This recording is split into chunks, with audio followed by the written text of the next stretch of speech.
Now that you've finished a few BizCafe decisions, the question always comes up, how can I do better? Well, think about the things that you're trying to achieve. Income, of course, is driven by your revenue, which is driven by the number of coffee, advertising, and so on, as well as how much crowd you can bring in. Um, and then you subtract from that your expenses. So if you're paying more for labor, that's going to come off your income.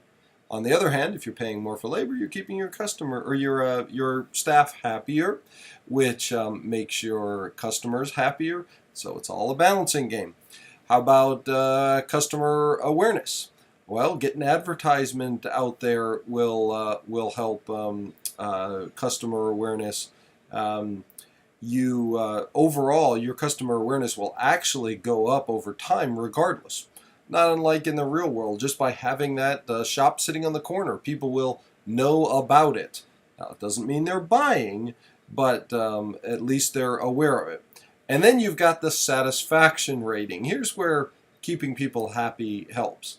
Heck, even pricing can impact that. But keeping your staff, your managers happy, if they're happy, you get that cheery greeting when you walk into the shop, and ultimately your customers will be happy. However, it's all a trade-off. If you're paying them more and you have more staff so there's less lines, you're going to have more outflow of cash, which means potentially less income. So you need to balance those things. That's why it's sometimes hard to get 3 for income, 3 for satisfaction, and 3 for awareness, because it's all trade-offs. All right? Think about the things that impact it. Think back to your practice time before we got into competitive, what worked, what didn't, and apply that as we move on. But perhaps the most important thing is make sure you do the special decision. Just work your way down the left-hand side of the interface, and down toward the bottom you'll see those special decisions.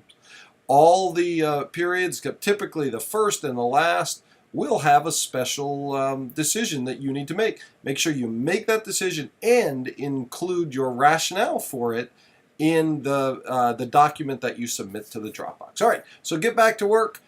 Think about the whys when you're submitting things and how that's going to improve your ultimate outcomes.